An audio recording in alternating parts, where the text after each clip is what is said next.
नमस्कार, recipe circle चॅनलमध्ये आपले स्वागत आहे। तर आज आपण करणार आहोत सोयाबीन मसाला। चला तर मग रेसिपीला सुरुवात करूया।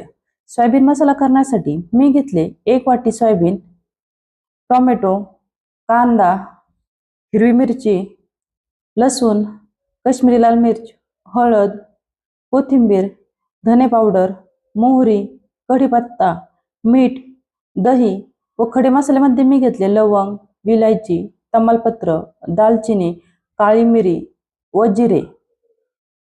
व आता आपल्याला गॅसवरती एक मोठं पातेलं ठेवून त्यामध्ये पाणी घ्यायचे आहे।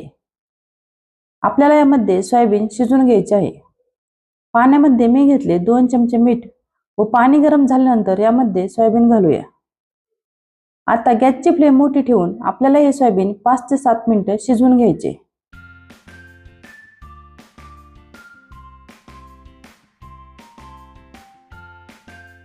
तर आता आपले हे सोयाबीन शिजलेले आहे।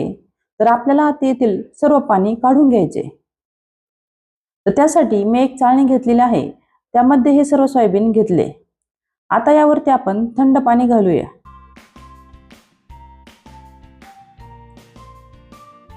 आता आपल्याला यातील पाणी काढून घ्यायचे आहे।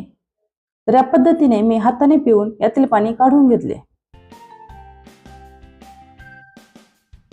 आता गॅसवरती मी एक कढई ठेवलेली आहे, त्यामध्ये घेऊया तेल। तेल गरम झाल्यानंतर त्यामध्ये आपल्याला हे सोयाबीन परतून घ्यायचे आहे, जेणेकरून सोयाबीन मधील राहिलेले थोडेफार पाणी निघून जाईल। तर या पद्धतीने मी हे सोयाबीन परतून घेतले। आता मी गॅसवरती दुसरी कढई ठेवलेली आहे।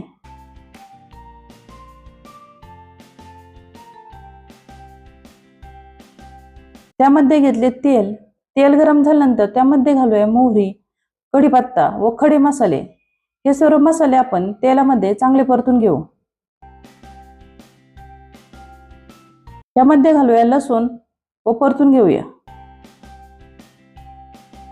हे सर्व साहित्य परतल्यानंतर यामध्ये आपल्याला घालायचा कांदा व कांदा आपल्याला चांगला परतून घ्यायचा। त्यामध्ये घालूया थोडेसे तीळ,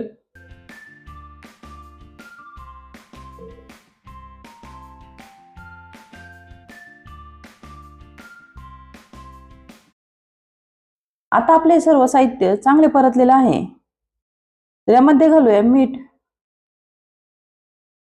हिरवी मिरची व परतून घेऊया।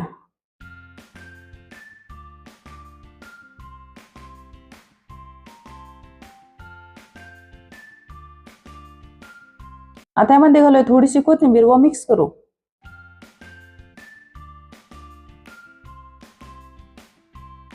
आता आपण टोमॅटोची पेस्ट करून घेतलेली आहे, ती यामध्ये मिक्स करू। त्याचसोबत यामध्ये घालूया दही, हळद, काश्मीरी लाल मिर्च व मिक्स करून घेऊया। आता आपल्याला याला तेल सुटेपर्यंत चांगलं परतून घ्यायचं।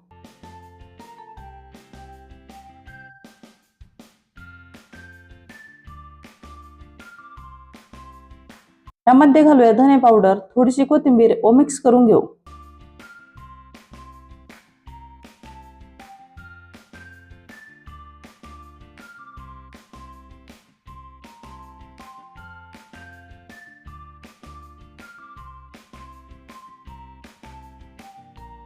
त्यामध्ये मी घातली पुन्हा थोडीशी कोथिंबीर व मिक्स करून घेतली। आता आपल्या वाटणाला चांगलं तेल सुटलेलं आहे, तर यामध्ये घालूया पाणी। तर हे पाणी मी गरम करून घेतलेलं आहे, त्यामुळे भाजीला रंग खूप छान येतो। आता हे वाटणामध्ये व्यवस्थित मिक्स करून घेऊ। आता यामध्ये घालूया सोयाबीन।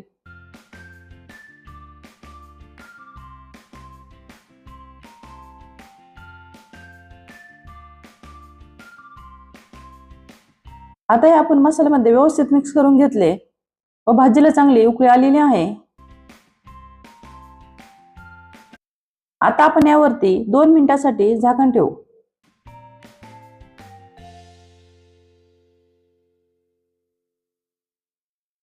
तर तुम्ही बघू शकता भाजीला तरी खूप छान आलेली आहे व भाजीला रंगही खूप छान आलेला आहे।